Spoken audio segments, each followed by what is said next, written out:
السلام علیکم دوستو، ہم آپ کے لیے لائے ہیں بہت ہی پیاری پیاری اور مزیدار کہانیاں۔ تو ہماری کہانیاں دیکھنے کے لیے ہمارے چینل کو سبسکرائب کریں اور ہماری ویڈیو کو لائک کریں۔ تو چلو آئیں مل کر دیکھتے ہیں آج کی نئی کہانی۔ مون اور سمیر چچا زاد بھائی تھے۔ دونوں میں بے حد دوستی تھی۔ وہ دونوں 8ویں جماعت کے طالب علم تھے۔ مون بہت اچھی ڈرائنگ کرتا تھا، جس پر اس کے اساتذہ اور والدین بہت تعریف کرتے تھے۔ سمیر کو بھی خوشی ہوتی کہ اس کا بھائی اتنی اچھی ڈرائنگ کرتا ہے۔ وہ دونوں ایک ہی گھر میں رہتے تھے اور دونوں کی دادی جان سے بہت بنتی تھی۔ جب بھی کوئی مسئلہ ہوتا تو دادی جان سے ہی حل کرواتے۔ ایک دن سمیر کافی اداس تھا۔ دادی ماں نے دیکھا تو پوچھا، کیا بات ہے بیٹا، کیوں پریشان ہو؟ سمیر نے کہا، دادی ماں، مون اچھی ڈرائنگ کرتا ہے اور میں کوشش کے باوجود نہیں کر سکتا۔ دادی ماں نے کہا، اس میں پریشانی کی تو کوئی بات نہیں، وہ بھائی ہے تمہارا، تم مجھ سے کہو وہ سکھا دے گا تمہیں۔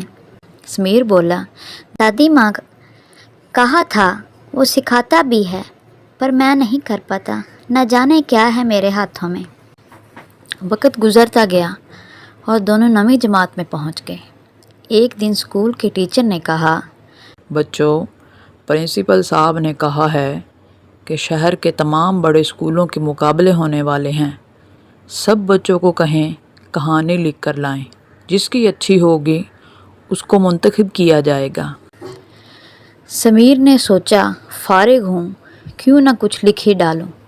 شام کا وقت تھا، بادل بنے ہوئے تھے اور سمیر چارپائی پر بیٹھا سوچتا اور لکھتا جا رہا تھا۔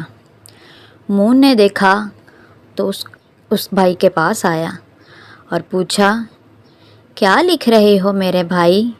سمیر بولا، ٹیچر نے کہانی لکھنے کا کہا تھا، سوچا پڑھائی تو کر چکا، کیوں نہ کچھ لکھ ہی ڈالوں۔ خیر، اگلے دن کہانی پرنسپل صاحب تک پہنچی تو سمیر کو بلوایا اور کہا، بیٹا، آپ نے یہ کہانی خود لکھی ہے؟ میں تو حیران ہی رہ گیا۔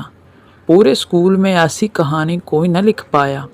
اب جو شہر کے تمام بڑے اسکولوں کے مقابلے ہوں گے، اس میں بھی آپ کو اپنے اسکول کی نمائندگی کرنی ہوگی۔ سمیر بہت خوش ہوا اور آتے ساتھ ہی یہ خوشخبری والدین اور دادی ماں کو سنائی۔ سب بہت خوش ہوئے۔ دادی ماں نے سمیر کو اپنے پاس بلایا اور کہا، بیٹا، دیکھو، ہر انسان میں کوئی نہ کوئی صلاحیت چھپی ہوتی ہے، ہر کوئی ہر کام نہیں کر پاتا۔ آپ مون جیسی ڈرائنگ نہیں کر سکتے تو مون بھی آپ جیسی ڈرائنگ کہاں لکھ سکتا ہے؟ کسی کو دیکھ کر یہ نہیں سوچتے کہ ہم میں کوئی صلاحیت نہیں، ہر انسان میں کوئی نہ کوئی صلاحیت چھپی ہوتی ہے۔